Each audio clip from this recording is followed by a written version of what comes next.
good? It's your boy P. Frank Williams, producer, Unsung, American Gangster, Who Killed Tupac on A&E, many other shows. Wanted to give a super love, much love, mucho props to True Magazine out there representing the streets, your #1 source for that hip-hop information. Make sure you check it out, True Magazine. Oh boy. Multi-platinum albums, like they were probably one of the most successful labels ever, period, in their beginning. And so that was amazing. And Suge, you know, took Dr. Dre and helped create Death Row, you know, all of that. But on the other side, I think that Suge, you know, took the violence and the gangster behavior to a level that was not necessary for a business environment. It probably would still be around if he would have been a lot more Berry Gordy, and instead of trying to be a Pyru situation, you know. And the irony about Suge is that he's not even really a gangster. Like he grew up in the suburbs. He's a football player. Yeah, I mean, football player with mom and dad, and you know, Sugar Bear. But much love to Sugar Bear. No doubt. I'm glad you guys have been enjoying the series. No doubt. Well, you know, I believe, hopefully, you know, I've been covering the Tupac thing for a while, and you know, even from being there that day after he got shot, and you know, seeing him in person and all of that. So you know, and doing this show and being around Suge, you know, I've actually interviewed Suge multiple times in real life. I went to interview him in jail at Mule Creek Prison, you know, around 2000 or so. Maybe like 2000 when he was still in jail. That was when he went to jail a violation for the probation violation for stumping Orlando. And you know, he, I won't say his energy was always the best. And you know, I saw him also. That time I interviewed him, I was at the prison, and I came into the day room, and you know, ironically, Michelle A was there. Now, for you guys that aren't familiar with the day room, the day room is... I gotta talk street slang. Come on. When you go into a prison or a jail, there's an area where the prisoners get to go talk to their family members, and there's vending machines and all of that. And you know, they wouldn't allow me my notebook in, actually, and so I had to take a real small pencil and the paper towels from the machine, and that's how I wrote my notes for my interview. But at that time, he was just blasting Eddie Murphy and Gay and Puffy and just going off, you know. And I think... based on his energy and his behavior, you see what's happened to him. And based on his energy and behavior, you see what's happened to Dre. So, you know, logical minds, as well as Dog. You know, so I think they both have progressed because they had positive energy, and he didn't. Sure. Guys, just in case you didn't know, P. Frank obviously has been in numerous films behind the scenes. He's Emmy Award winning TV film producer. He's a writer. He's a journalist. He's an author. He's a commentator. Over the past 2 decades, he's worked in newspapers, magazines, television, and film. Even wrote and co-produced the big budget video game 25 to Life. Produced IDOS. And the new Heatwave interactive Wii-based game. You're reading this is from like the internet? Yeah, this is you, baby. I am literally reading your bio right now. It feels good to hear yourself read off. I forgot I did all that. No, Pete, that's the past. Hey. No, but you know, it's been a good journey. You know, obviously, for myself, who grew up in Oakland, you know, and was able to work LA Times, The Source. You know, The Source in its heyday when all the stuff was very active and crazy, and you know, now producing television for many years. So it's been a good journey, you know what I mean? And now we have this show, Who Killed Tupac, with Benjamin Crump, myself, Lolita Files, and Stephanie Frederick, which I think is probably, you know, also produced the Fox Who Shot Biggie and Tupac. And both of them are really good for different reasons. The Fox joint with Soledad and my man Ice-T, I think, was really the style in which we shot that. And a lot of the stuff was said, obviously, about Tupac getting shot or shooting himself was a big thing, you know, being able to hear from Big, from the grave, and you know, even Stretch, and there was a lot of really just deep stuff that was said in that, and I was fortunate to be a part of that. But I think that Who Killed Tupac now, just to, you know, episode 5 is about the Death Row takeover. Was it people inside of Death Row? Because each episode of the show goes through different theories. Was it Suge that killed Tupac? You know, was it the Crips? Was it an inside job with Reggie?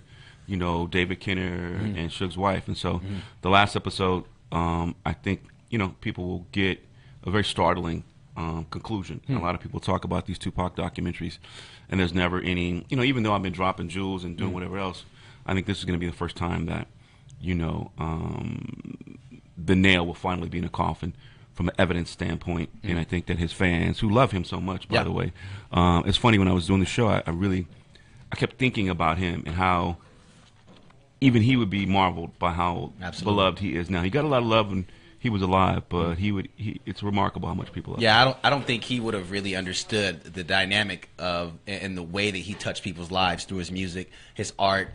Super creative.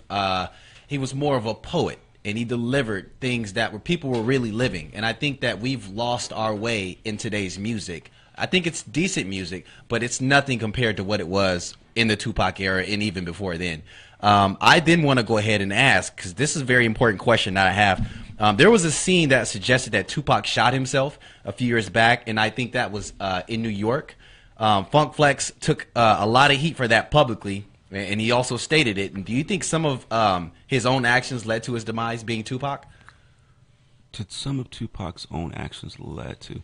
Well, you know, you never know what happens in life. You could be doing something that you think is right, and it ended up wrong. But I will say that so funny. I just was having this discussion earlier with someone, and of course, Tupac, always talking about death was bad, because then that brings it to your way. If you talk about death around the corner, you know, me against the world, whatever he is. So, you know, me and DJ Quick always talk about that whatever you put out in the universe is going to come back to you. And then secondarily, I think that Pac, obviously by stomping Orlando and putting himself in that situation, karma came back to haunt him, and you know, he ended up costing him his life. So, and obviously too, I do believe that Quad and that whole time in his life led not only to his death, not directly from Quad Studios when he was shot, but the whole chain of events that happened after that, as well as the death of Christopher, Biggie Smalls. And so, I do believe that Tupac's own actions and the situations that he put him in did that. But I will say this, when I was having this discussion with someone earlier, and I was thinking, you know, Tupac was always looking for a father. And people, you know, watching the show, that people have said that a few times in the show, Kevin and other people, Kevin Powell. But I think that was a universal theme throughout his life, where he was looking for belonging, looking for someone. And obviously him not having a father, I think, affected him tremendously. And, you know, I was listening to Suge one time, and Sugar Bear was talking about, and I'm not dissing the man. He's a genius and a devil. But, no, he said that he took Pac to a Chicago Bulls Lakers game, I think, when MJ was still playing. I guess this would have been still playing by the time Pac was alive. And, you know, Pac was just like taken aback. They're in the front row, they're doing it. And allegedly, you know, Pac said, "This is all I ever wanted, was my father to take me to a basketball game." There it is. And so, in hearing that, I think he was trying to show how down he was that night in Las Vegas. No doubt. You know, I think that cost him his life. Did you ever meet Tupac or Biggie during your time at the Source? Guys, just so you know, for the listeners and the viewers, P did have a steady tenure at the Source magazine, which was one of the hottest magazines until True Magazine came into the scene. Exactly, True Magazine let's go ahead the whole legacy. You got to drop bombs on that, like Flex would do. Shout to my Ninja Funk Master Flex. Yeah, what I mean. So, boy. No, I was indeed the executive editor of the Source, and the first West Coast editor. So, you know, I wrote the cover story when Eazy-E died, when Tupac died, Biggie, Suge Knight, a lot of different crazy stuff in the 90s. So I did see a lot of wild stuff. And yes, I did meet Tupac in real life a couple of times. And he was just as what you thought. You know, this was sort of at the height. One time back at the Source Awards, he was there, and this was the night, I think was it that night he got into it with the Tribe Called Quest? Yeah. And then one time I saw him in L.A., whatever. You know, I used to go over to Can-Am Studios, where they had the bullet holes in the wall and security check to get in. I need to write about that. Real hood. Yeah.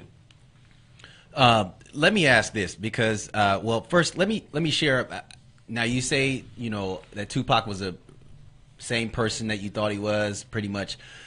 I recall one time, and I was very jealous, that my mom and my grandmother and my brother had went to a death row Mother's Day thing that was held in Beverly Hills. Now, this is right around the time when they were doing the Dear Mama, when Dear Mama first dropped. So Tupac's mom was in the crowd, and you know, the first question I had for my mom and my brother and my aunt when they got back to the house was, how was he? You know, how was the show, but how was he? I mean, at this point, I think I'm in the 7th grade, and I'm just thinking, like, damn, they got a chance to can meet Tupac? Are you kidding me, bro? Yeah. Like, that's the coldest shit ever. Because that Tupac was our man. Like, you know what I mean? Like, I was born in '83, so to me, that was like going to be the be all say all. Yeah, at the end of the day, can't nobody take that away from that man. So I just wanted to know, what was he about? What was he like? What was the energy like?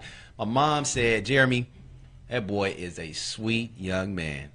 I said, Mom, that's all I want to see and hear, because I had you can kind of tell that like ultimately deep down inside, Tupac was a real dude. Like, he was real genuine, but he was just surrounded by, correct me if I'm wrong, P, he was around the wrong people. Yeah, no, I mean, it's so ironic that you mentioned that day, because I was there that day at that. I was a reporter. Word. Yeah, I mean, it's irony. I was a reporter at the LA Times at the time, and I went out to that event. You know, I used to write. The reason why I started being affiliated with Death Row is because I used to write the bios for the artists. So when Dog Pound came out, I wrote their bios, and a couple of different artists on Death Row back then. But that was an amazing day. Tupac performed Dear Mama. Suge, even though he did a lot of bad things, did a lot of amazing things, and that was the thing he paid for. All the single moms and regular moms, everybody married, had a chance to come out and chill. And, you know, Tupac was a complicated person. We all are complicated people, but I think, you know, he was probably one of the most, you know, people don't know, I think he's a triple Gemini, which I think is a sun, moon, and right, whatever all your signs, you could be Aquarius. Shout out to Geminis, though. What is Shout out that? to Geminis in the building. He wants to give him a round of applause for Gemini. Shout out all the Geminis in the building. And Biggie was a Gemini too. And Biggie was a Gemini. Yeah, let's get that off too. Okay. And myself as well as a Gemini. So, Oh shit! God damn, me too. That's right. Going on. And so, you know, Tupac, I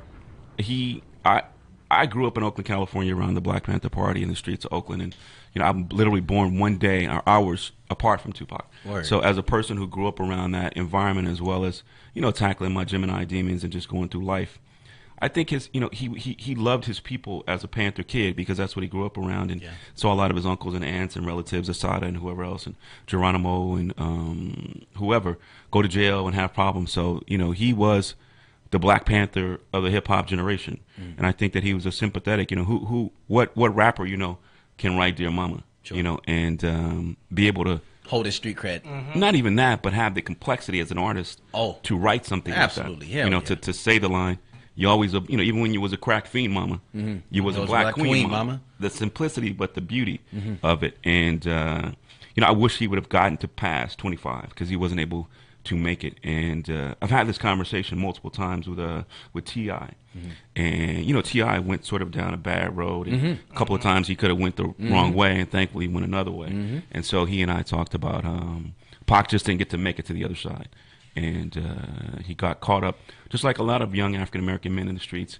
And, you know, just because he was a celebrity, he got killed in a drive-by, not like a lot of people that I've known in real life. That's deep. I don't even know where to go with... I think people forget Pac was 22, 23. He died at 25. Am I correct? Yeah, so, you're like, it's people, you know, you listening now, we still talk about somebody that's 25, 24. Like, when I was 25, 24, wasn't nobody talking about me like that. I mean, you didn't even have it all. You know, you're trying to find yourself. Well, you know, it's ironic now, here, 21 years after he's dead, that he seems more alive than ever. I was shooting with a young cat, he's 22, and he's like, I didn't even know Tupac was killed because he was sound like he was alive, because his music is still everywhere. Wow. You know, I walk into places, his videos are playing. And, you know, one thing I'll say, you know, really quickly is that I don't know I was trying to think about it earlier, if any artist has ever touched people on an emotional level as much as he has, in terms of people really love him as a person. Absolutely. Which is different. You know, you can like an artist, you like Jay-Z, you like his music, but you know, the Tupac fans, they don't fuck around. They're very, very, very serious. Now, you also taught at Cal State Long Beach for some time. Is it easy to teach people in this field, just in general, from, you know, your work that you've done as a journalist, the mass amount of experience that you've incurred over this period of time? Is it easy to teach people about these certain things? How interested are the students? No, I thought it was a really great experience. It just was, you know, I wish I could do it all the time, actually, than my crazy job. No, I think there's a lot of great young people, and, you know, especially as a young African-American man, I was in an environment where I was hopefully Latino and young people of color. I think it's important because we need to control our messages. So it's important more than ever for young people of color like yourself. You're doing radio, I do television, film, whatever else, and it was great. I had a really great time at Cal State Long Beach, and I think in the next 10 years or so, I'm gonna retire from this game, and y'all gonna see me at the beach in Santa Barbara with my students and shit. Get it? Come on. I might get my R. Kelly on with one of my little, you know. Oh, sorry. I might meet me a young Give him a round of applause for the thongs and the flip flops. Let's go. Come on. I might be on the beach right there, you know, getting it in. Yeah. Shout out to that. We definitely feel that, P. Yeah. We're gonna go ahead and go.